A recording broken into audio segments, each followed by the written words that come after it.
Ya.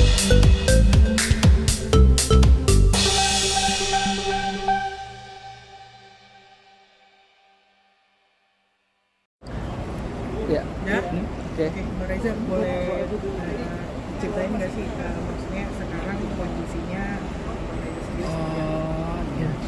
Ya ini sebenarnya aku masih bingung dalam arti kata gini. Efek podcast cerita kemarin aku itu ternyata diterima banyak orang.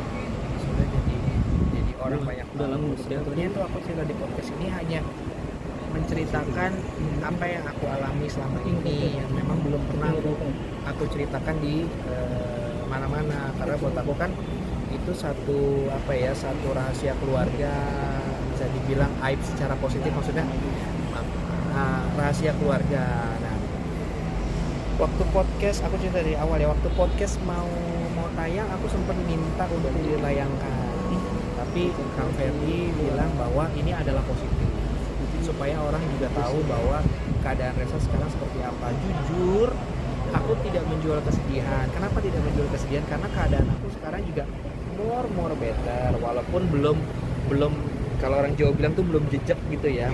Masa itu sudah more better dibandingkan pada saat tahun yang kejadian 2010. Nah,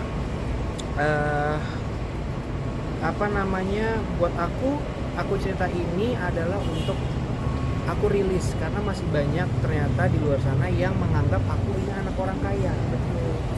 Aku ini anak sultan. Jadi kalau janjian sama aku pengen ngajak tempat bagus, aku dipanggil ke stasiun TV atau acara, tempatnya harus bagus dan lain-lain. Nah, itu buat aku akhirnya jadi satu beban tersendiri buat aku. Aku sampai minta maaf ke almarhumah mama, ya Allah mama maafin, aku cerita seperti ini bukan untuk men-share rahasia keluarga, tapi bahwa aku nggak mungkin lagi nih harus nutupin, ibaratnya datang ke tempat acara parkir jauh supaya pura-pura bahwa nggak kelihatan bahwa lagi naik taksi atau lagi apa. Jadi sekarang aku alhamdulillah jadi diriku sendiri. Aku bisa bebas kalaupun misalnya kelihatan lagi naik kereta atau lagi naik angkot, lagi naik gojek, jadi bahwa bukan lagi Reza Herlambang bukannya orang kaya, bukan apa, malah nanti takutnya beritanya malah simpang siur atau kenapa. Dengan aku begini orang tahu keadaan aku, tapi sekali lagi keadaan aku sekarang sudah alhamdulillah sehat, maksudnya masih bisa beli baju, masih bisa makan yang nggak terlalu mahal, tapi belum seperti ibaratnya yang kejadian seperti dulu gitu loh. Kami sudah alhamdulillah bersyukur gitu sih. Artinya hikmahnya juga dengan ini bisa jadi diri sendiri tadi ya? Hikmahnya dari sini bisa pulang syuting, misalnya kalau dapat bintang tamu bisa mau jaga taksi di luar, mau naik kereta, udah nggak perlu lagi takut. Karena buat aku dulu keluarga kita jangan sampai mas ketahuan kamu orang susah, kamu bukan untuk nggak mau jadi orang susah, tapi takut nanti beritanya aneh-aneh apa segala macam. Jadi buat aku hikmah terbesarnya adalah aku bisa jadi diri sendiri. Kalaupun misalnya banyak di luar sana teman-teman yang nggak mau berteman lagi sama aku karena aku bukan lagi anak orang kaya, ya nggak apa-apa, tapi akhirnya aku juga banyak dapat teman yang baru, dan aku juga berterima kasih banyak sekali orang-orang yang sudah ngebantu aku, yang aku nggak bisa sebutin satu persatu ya. Dan aku insya Allah akan ingat selalu jasa mereka. Semoga Allah balas semua jasa mereka, ya mudah-mudahan kita bisa sukses sama-sama. Aku pengen bisa nyanyi lagi, bagaimanapun jalannya aku ikutin aja. Sekarang tawaran yang datang ke aku, selagi aku mampu, klien juga suka, aku tidak mengecewakan, ayo berapapun nominalnya, ayo kita ngobrol aja. Aku intinya lebih di situ sekarang, dan aku lega, nggak harus yang Reza mau dibayar segini dia lagi banyak duit. Kadang-kadang maaf ya, kadang-kadang aku tampil di mana cuma dibayar honornya buat orang tersebut, karena mereka pikir lo kan nggak butuh duit Res, aku juga mau ngomongnya nggak enak. Tapi kalau sekarang kan ada honornya nggak, aku berduit. Tapi kalau nggak ada honornya juga it's okay. Intinya tidak ada yang berubah dari diriku. Kalaupun misalnya aku datang seperti biasa, Res nyanyi di sini atau Res acara ini Res, ya honorer transport atau ada orang bantuin gue, ayo aja. Tidak ada yang berubah dari diriku selamanya. Cuman bedanya aku nggak harus pura-pura punya mobil lagi ya.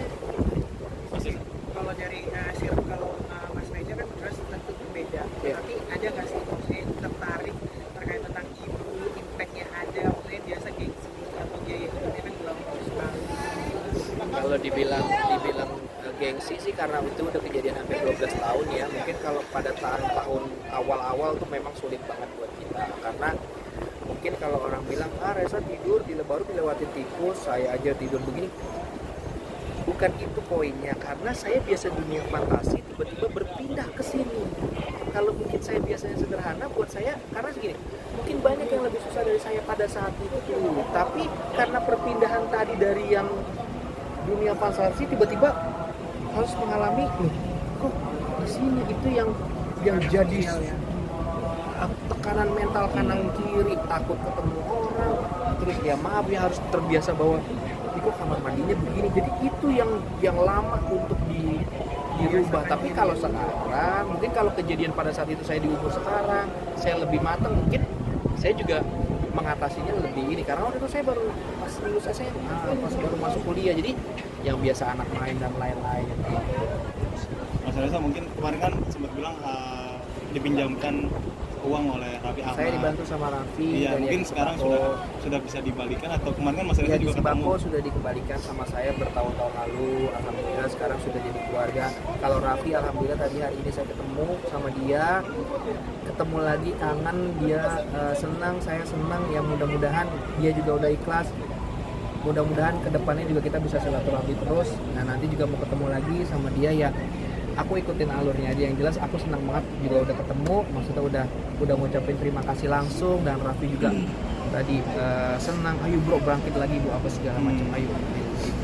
Nominalnya boleh 5 juta. Oh, 5 juta. Jadi untuk Sembako 5 juta, Raffi Ahmad 5 juta. Tapi di luar itu juga banyak sekali orang yang bantu, aku nggak bisa sebutin satu-satu. Tapi insya Allah aku selalu ingat kebaikan semuanya di hati aku, dan mudah-mudahan Allah balas.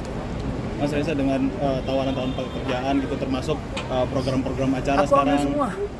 Maksudnya apapun pekerjaannya datang sama aku ambil. Semoga aku bisa amanah ngejalaninnya, yang jadi tetap jadi diriku. Pokoknya intinya aku tidak mau dikasihani, tapi ketika itu pekerjaan baik, halal, berkah buat aku dan banyak orang, insya Allah aku ambil. Tapi sekarang mencukupi artinya gitu, Mas Reza. Kalau dibilang mencukupi, tapi belum jejak lah. Aku juga masih tinggal di kos gitu ya. Mudah-mudahan tahun ini bisa punya rumah, bisa umroh, bisa yang baik-baik lah. aset yang kedua berupa apa aja mas? Semua. Nah berbicara tentang utang dengan Raffi dan Yadi Sembako itu 5 juta, ada bunganya atau seperti apa? Di tengah malam aku telepon dia karena keadaan genting. Aku telepon dia di Sembako sama Raffi. Aku telepon Pak Yadi langsung transfer. Kalau Raffi sempat nanya, bokap kemana, karena Raffi cukup tahu keadaan aku ya, maksudnya punya uang dan segala macam. Tapi akhirnya ditransfer. Aku senang banget hari ini ketemu sama Raffi, jadi kejadiannya juga cepat, jadi aku nggak bisa jelasin. Tadi aku baru jelasin sama dia, dan dia senang semuanya. Dia bilang ayo bangkit lagi. Tapi sekarang masih bokap kan di Bandung sama Bokap di Bandung, masih sudah nikah komunikasi lagi. nggak sih? Mas Reza? Alhamdulillah keluarga semuanya baik. Doakan kita semoga bisa angkat derajat baik lagi. Aku harus pergi karena keluargaku ada datang hari ini. Ini gara-gara cerita ini keluargaku datang jadi semua aja. Semua jadinya Jadi ngumpul. maksudnya ya pro kontra adalah maksudnya dalam arti kata kenapa diceritain apa segala macam. Kan buat aku tidak membahas siapapun, aku hanya merilis supaya aku bisa jadi orang apa adanya. Kalaupun memang aku nggak punya, kalaupun aku punya, tapi tidak ada yang berubah dari diri aku. Mungkin terakhir mas, alasan minjem sama Raffi Ahmad ini tuh Karena kontaknya cuma ada itu. oh kontaknya cuma ada itu karena aku pakai handphone Asia yang kecil, yang Dragon, Di tahun? yang merah 2010. Handphone merah Asia atau apa tuh yang gambar belakangnya naga warna kuning, handphone merah, itu aku telepon. Itu cuma ada tersisa kontak Raffi.